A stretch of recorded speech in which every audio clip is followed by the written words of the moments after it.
I'm Julie Gholar, host of the White Picket Fence podcast. If you've read the opinion section of any newspaper lately, you've probably come across think pieces panicking about falling marriage rates. They make sweeping claims that getting married will make you happier, healthier, and wealthier. Some even say that getting married is a way to stick it to the elites. I'm not so sure about that. This season on White Picket Fence, we're examining the current marriage panic. We'll go beyond the rosy sheen of love and commitment and expose the darker side to all of this marriage talk and explore what becomes possible when we broaden our imagination around what relationships can look like. Listen and subscribe wherever you get your podcasts.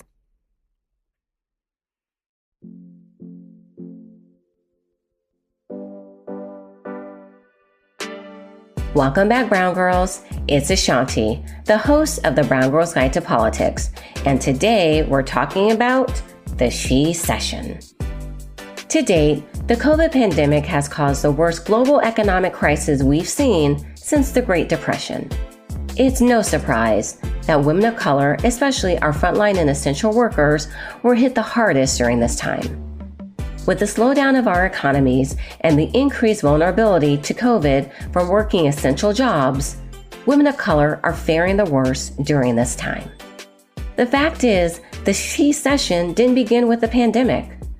Women of color, particularly Black women, have been notoriously underpaid and divested from in the United States for countless years. In this episode, we're diving deep into the economic hardships women of color have endured. Our first guest is Ai-jen Poo, co-founder and executive director of the National Domestic Workers Alliance. She will discuss the ways essential workers and domestic labor have changed during this time. Our second guest is managing director and COO for global investment research at Goldman Sachs, Gizelle George-Joseph. She talks with us about Goldman Sachs' 1 Million Black Women initiative and what it's like when corporations make investments in the Black community. I hope you enjoy this episode.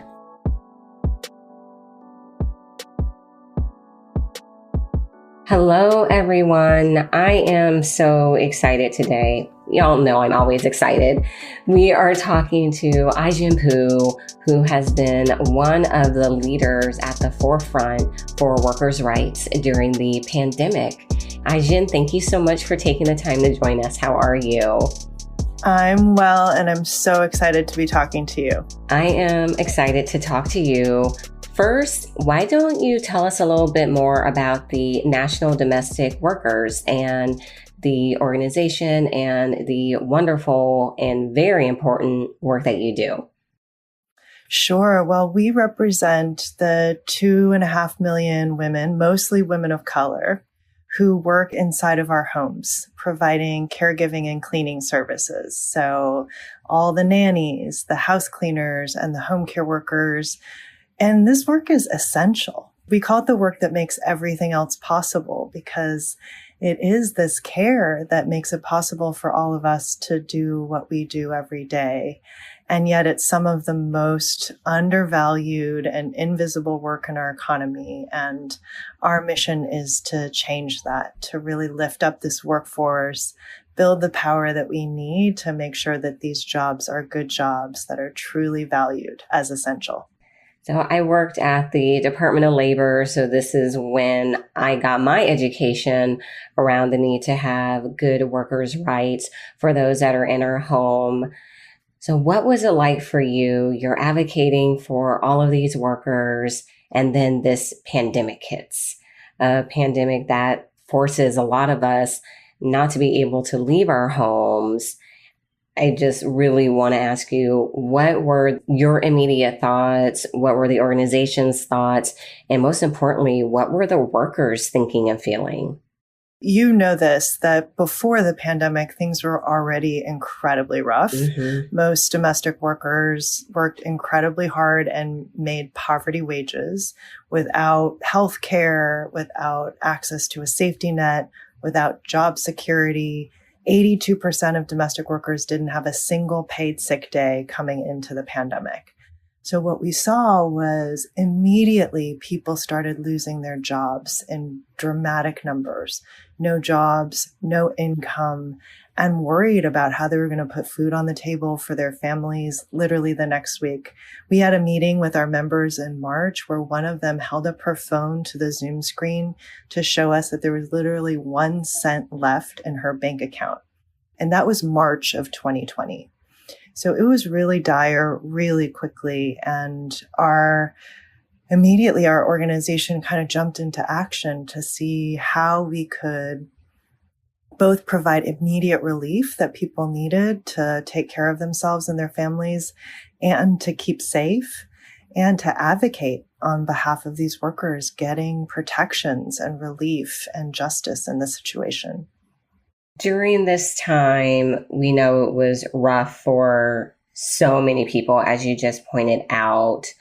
What are some of the things that we still need to keep an eye on and pay attention to as we're coming out of this pandemic? We know that it's not going to easily be sunshine, rainbows, and lollipops.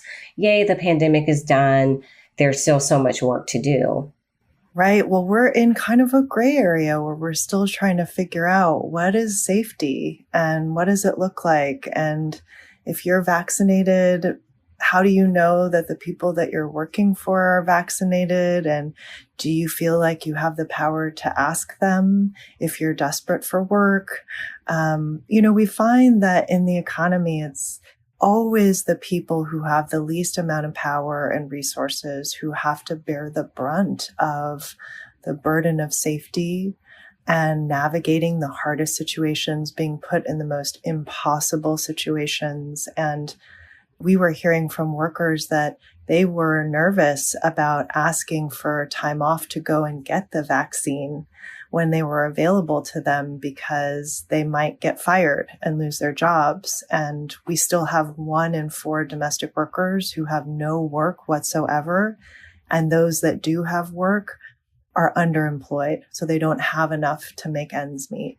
And what you just said about, being scared to ask for time off, just to go get the vaccine.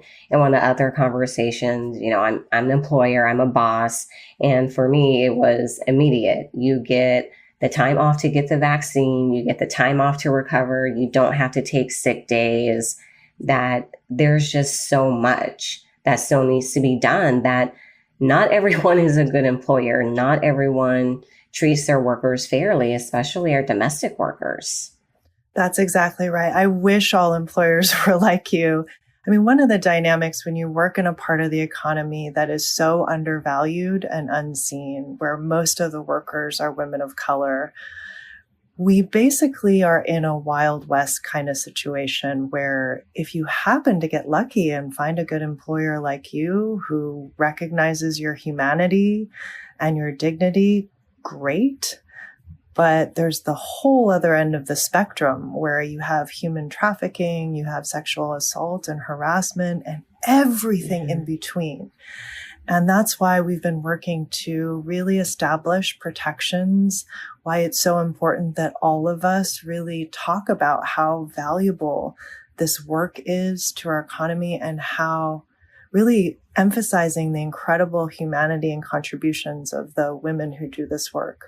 And you talked about the protections. You all have been championing, let me say that word again. You all have been championing really key legislation to improve the rights, the lives of domestic workers. Can you tell us a little bit more about what you have been working on? And as voters, constituents, how can we support in these efforts? Yes. So we have spent the last decade trying to win protections and fairness for domestic workers in state level labor laws. And we were successful first in New York State in 2010, where we passed the first domestic workers Bill of Rights.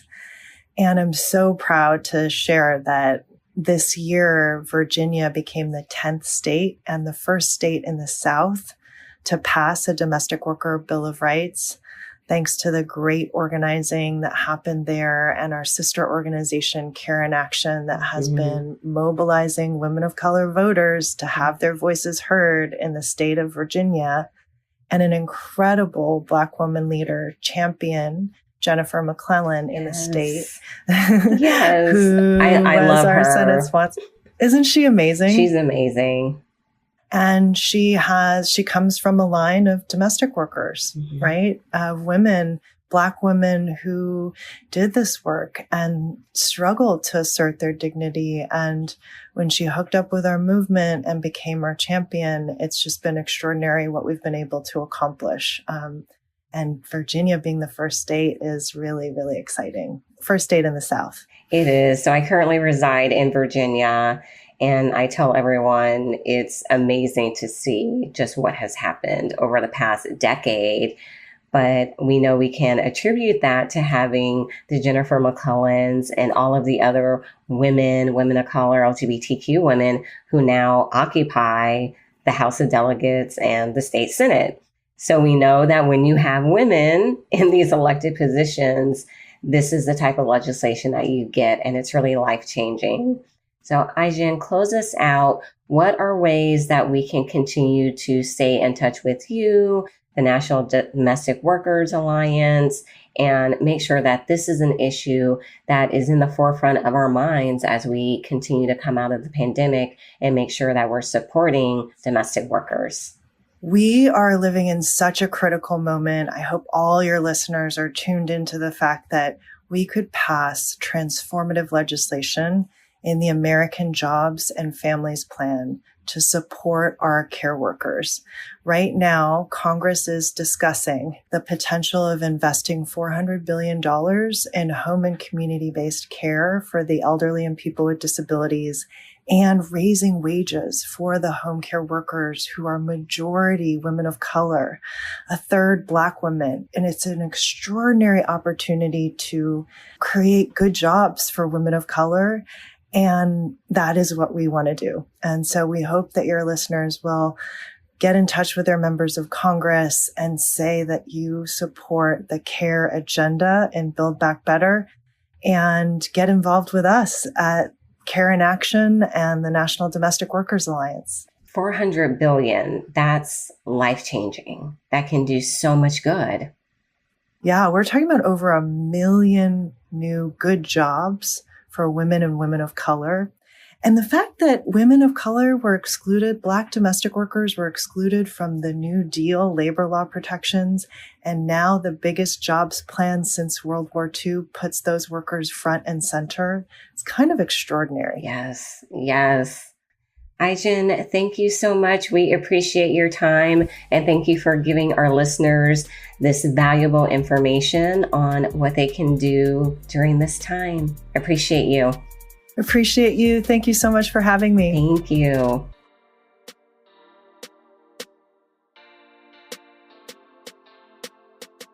Hey everyone, we are going to talk to Gizelle George-Joseph, the Managing Director, Chief Operating Officer for Global Investment Research at Goldman Sachs, about their new initiative, 1 Million Black Women, where they are doing a $10 billion investment in Black women. When I first heard about this, I knew I absolutely wanted to talk to someone at Goldman, and I get to talk to a phenomenal Black woman who's leading this initiative, but also is just a total badass with everything that she's able to do at Goldman. So Gizelle, thank you so much for joining us today. How are you? I am well, and it is such a pleasure, A'shanti, to be with you today. So I have to tell our listeners one of the quotes that we pulled that you have said, and I just found it so powerful, and it'll help guide our discussion. You said, "We found that if we can equalize Black women's positions because they are one of the most marginalized groups in this country, then it's not just an investment in Black women, but it's an economy that's working for everybody," which is just so true, and want to get just a little bit more into why this initiative. We've seen a lot of corporations make investments in the Black community over the past years, but Goldman Sachs is making one of the largest and focusing it on Black women. With all of the directions that you could have done, are gone in with the pandemic, with racial injustice, why this particular direction? I mean, it's so funny that you start there, because one of the questions that Dina Powell and Margaret Anadu and Lisa Opoko and Asai Pompey, all these amazing women at the firm who've been working on this project, one of the questions that we keep getting asked is why Black women and why now? And there's so many answers to this, right? But just to state a few, one of the more startling realities in the research that we saw was basically a narrowing in the gap between white women and Black women that happened in the 80s.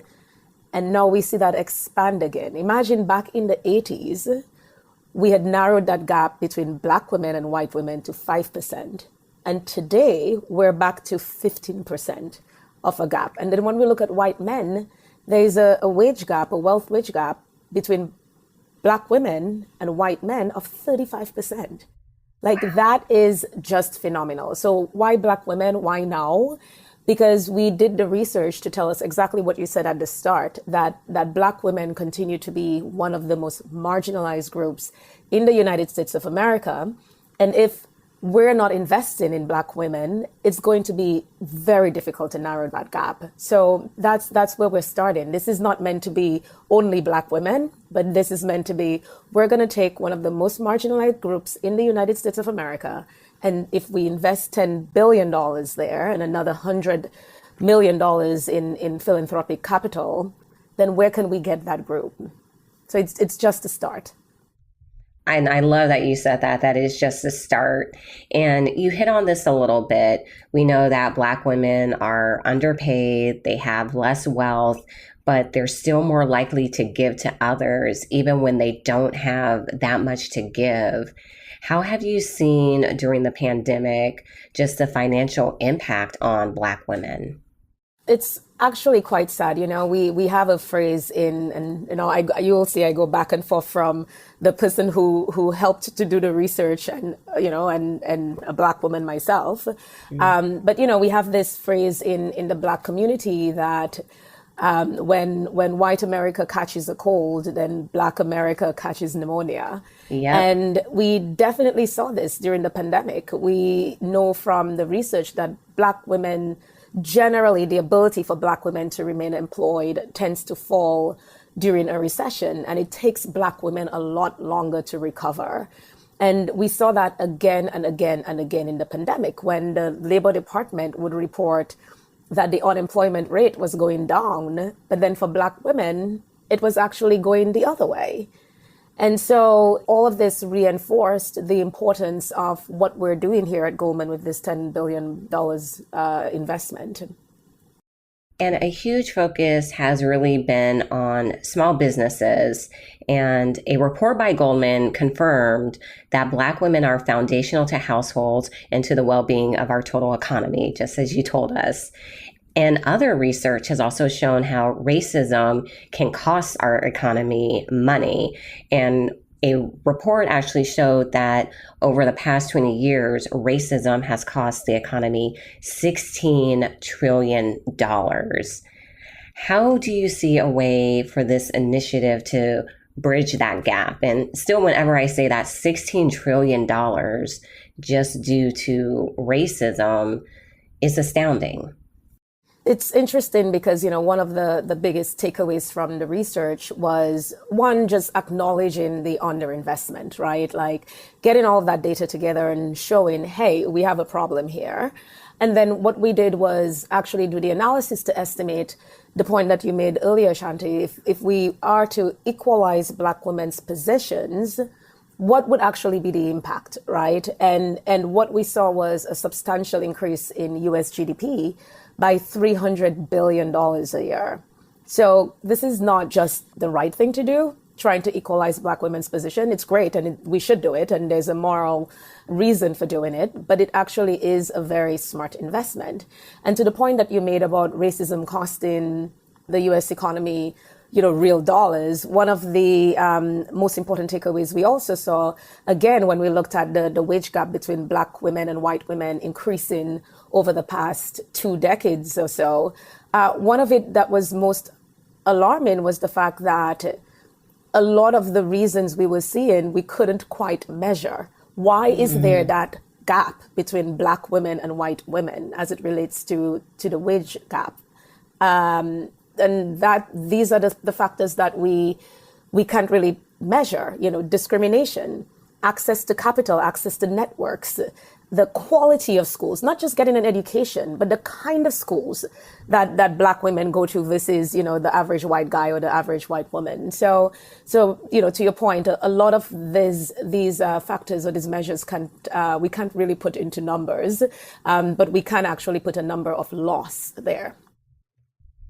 And I want to ask you about some of these terms. We always hear wages, money, wealth, and especially building generational wealth.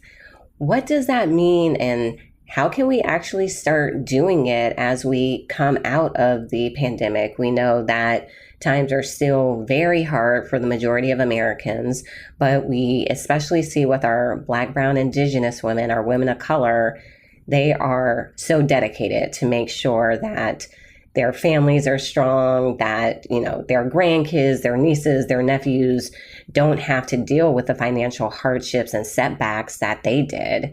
So what are just like some of the steps that we can take to be financially sound? Of course, I don't hope we ever go through this again, but to make sure that we are able to weather these storms.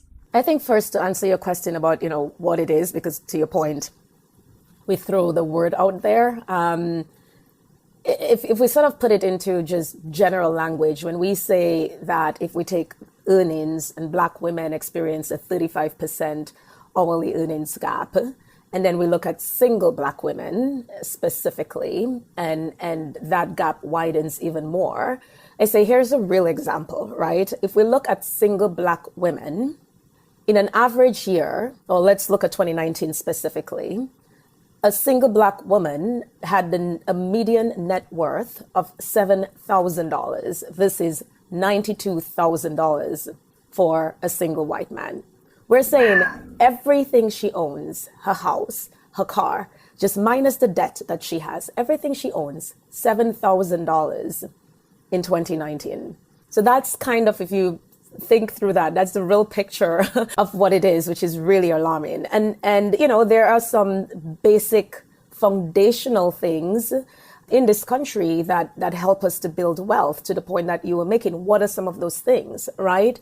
And to give a few examples, because all of this is sort of interrelated, right? Like where you live, how you live, your health, your access to capital, the type of education that you have. One of the listening sessions that we have, because part of what we've been doing is we want to hear from Black women about how they think we should spend that $10 billion. Where should we invest? And so we've been doing these listening sessions that have been so important to the entire project. And one of the listening sessions, we had a young college student say to us, so many sacrifices that we make as Black women. We're on the road to one set of career, and because of either lack of finances or sort of lack of support or lack of know-all, right? Like just not having the access to somebody giving you the information you need to make the right decisions, you end up changing track. And, you have one goal in mind and one sort of focus area in mind, and then you end up changing what you want because you can't afford to pay for it, or you don't have the network or the mentoring around you to help you get to the end of that specific line or to achieve it. And so, these are all the things that we're trying to do in the 1 Million Black Women initiative is really to sort of think through a woman's life cycle, specifically in this case, a Black woman's life cycle. And how do we support that Black woman through sort of every key area in her life to be able to help when she gets to an adult to have the opportunities that will enable her to have a good life here in the US and to have very positive life outcomes. Thank you for that answer. And I'm still just shocked about that 7,000 to like 92,000 gap. That puts a lot in perspective, and it shows just how far we really have to go for women's representation financially. So Gizelle, I appreciate you joining us today. One final question. You told us that you're just getting started with this initiative. What are your long-term hopes? What are you excited to see as this amazing, amazing initiative progresses?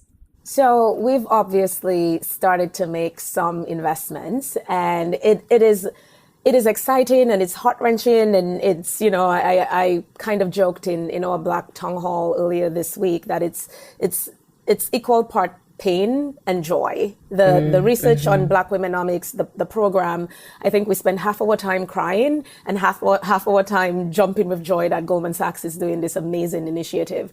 But I think for all of us who are involved in this program, I think what we want to see is progress, right? Like, one, we're great at Goldman at putting a number on something so we can actually measure it. So part of why we have the 1 million Black women is because, and we've had this before with 10,000 women, where we invested money in mostly emerging countries around the world. And then we had 10,000 small businesses where we focused here in America. But, Dina Powell likes to say we invited men for this one. So it's a little bit broader. And now we focus on 1 million Black women. We want to be able to measure our impact. How many individual Black women's lives are we impacting with this program?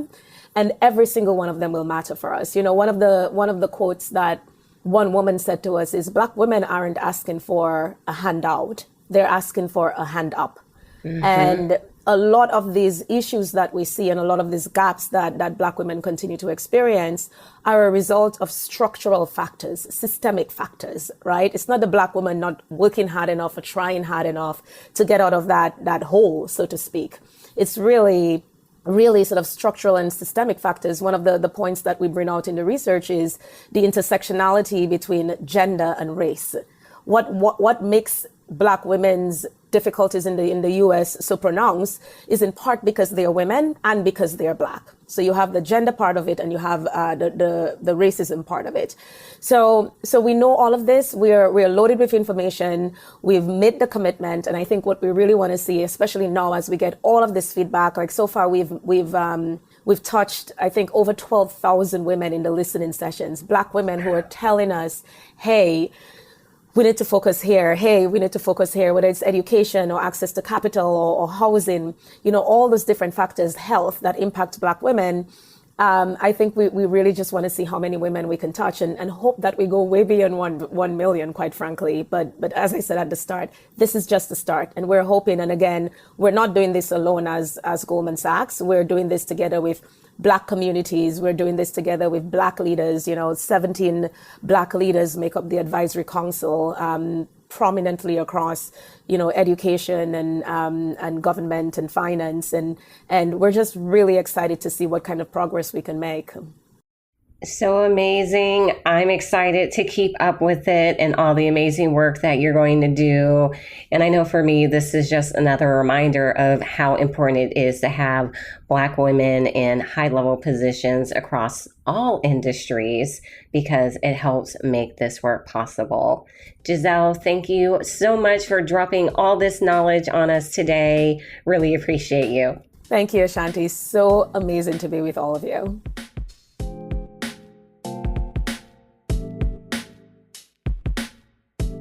When the first jobs report came out after the pandemic hit, I wasn't the least bit surprised to see that the majority of the losses have been amongst women.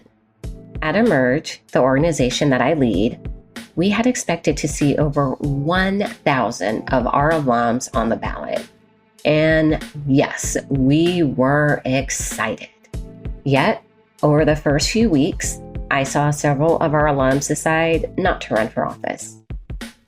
Many couldn't collect the signatures needed to qualify because we were quarantining. Others had to focus on homeschooling their children.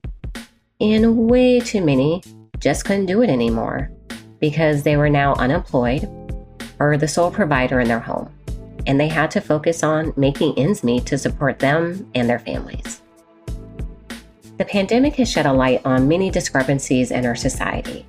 And again, we see how women of color can be so invisible in a society that relies on our labor and brilliance to thrive. The reason why I advocate so fiercely for having women in elected leadership positions is because we need our lived experiences at the table when decisions are being made. If we don't, we just get further behind. It will still be years until we understand the full impact that the COVID pandemic has had on women, especially women of color.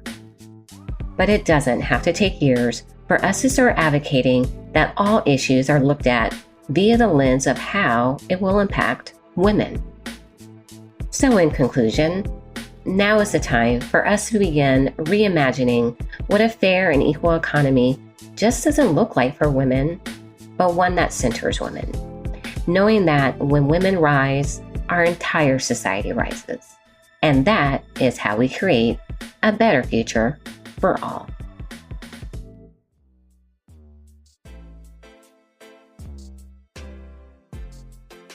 Thank you so much to all of our listeners.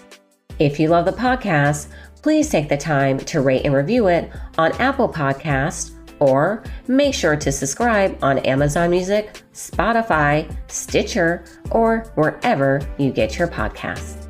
For more information on the Brown Girls Guide to Politics, check us out at thebgguide.com and on Facebook, Instagram, and Twitter at The BG Guide. The Brown Girls Guide to Politics podcast is produced by Wonder Media Network. You can find them at wondermedianetwork.com. Check out our next episode where we will talk about the increase in violence to the Asian community and what we can do to stop Asian hate. Until next time, Brown Girls.